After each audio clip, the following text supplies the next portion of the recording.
નમસ્કાર વિદ્યાર્થી મિત્રો, આજે આપણે ચેપ્ટર નંબર 6 પ્રેઝન્ટેશનની અંદર રિવિઝનના ભાગરૂપે જોઈએ લેખિત પ્રેઝન્ટેશન રજૂઆત માટે કઈ કઈ બાબતો ધ્યાનમાં રાખવી જોઈએ. વિદ્યાર્થી મિત્રો, આપણે આ અગાઉ મૌખિક પ્રેઝન્ટેશનની અંદર ધ્યાનમાં રાખવા લાયક બાબતો વિશે અભ્યાસ કર્યો. આજે આપણે લેખિત રજૂઆત કે પ્રેઝન્ટેશનની અંદર કઈ કઈ બાબતો ધ્યાનમાં રાખશું. જેમાં સૌથી પહેલી બાબત છે લેખિત રજૂઆત. વાચકગણને અનુલક્ષીને કરાતી હોવાથી તેમની માનસિક મનોવૈચારિક શક્તિ એટલે કે ક્ષમતા સૌથી પહેલાં ધ્યાનમાં લેવી જોઈએ. એટલે કે આપણે માહિતી આપતા પહેલાં, રજૂઆત કરતાં પહેલાં સામેવાળી વ્યક્તિ, મેળવનાર વ્યક્તિને લેખિત રજૂઆત કરીએ ત્યારે તેની શક્તિ કે માનસિક કે મનોવૈચારિક ક્ષમતાને ધ્યાનમાં લઈ અને આપણે એ રીતે માહિતીનું લખાણ કરવું જોઈએ. ત્યારબાદ છે રજૂઆત કરનારે સામા પક્ષ વિશે હંમેશા વિચાર કરવો જોઈએ. આપણે પ્રેઝન્ટેશન કરતા હોઈએ ત્યારે આપણે સામા પક્ષનો વિચાર કરવો જોઈએ. તે એક વ્યક્તિ હોય, જૂથ હોય કે તેમના વય, મોભો, પદ એ બધું જ ધ્યાનમાં રાખી અને આપણે લેખિત રજૂઆત કરવી જોઈએ. ત્યારબાદ છે શબ્દો અને ભાષાની પસંદગીમાં કાળજી લેવાવી જોઈએ.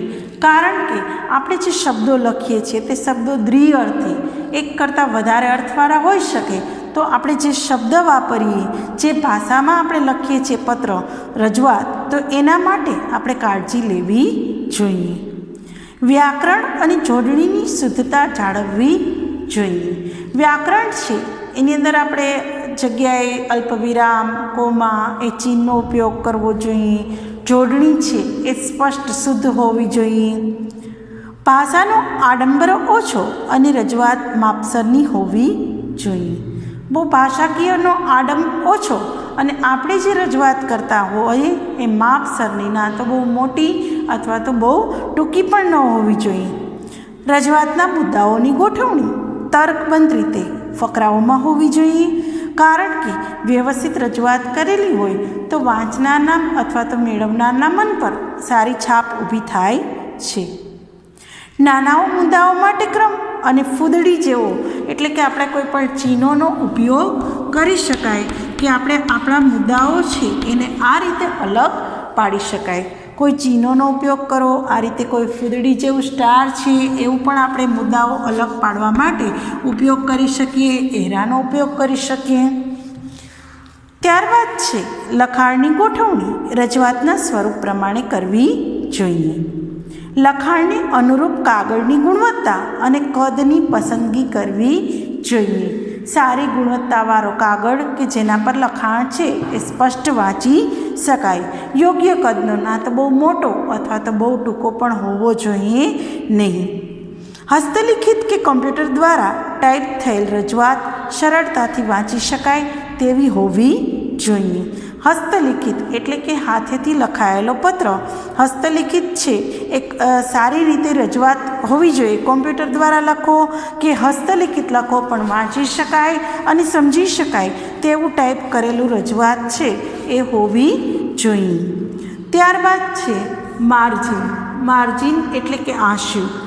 માર્જિન કે સ્પેસિંગની સંરચના છે એ જાળવવી જોઈએ. માર્જિન કે સ્પેસિંગ એટલે શું? આપણે જ્યારે પત્ર લખીએ ત્યારે આપણે ડાબી બાજુએ કે જમણી બાજુએ જે આંસુ છોડીએ, જે જગ્યા છોડીએ, તો આપણે પત્ર લખતી વખતે માર્જિન છે અથવા તો પ્રેઝન્ટેશન વખતે પણ લખાણ કરો તમે ત્યારે આપણે માર્જિન જગ્યા જે છોડીએ જેથી કરીને ફાઇલિંગ પણ વ્યવસ્થિત થાય માહિતી.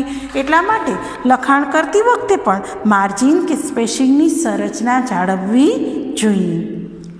લખાણને ફરી વાંચી જરૂર મુજબ મઠારવું જોઈએ.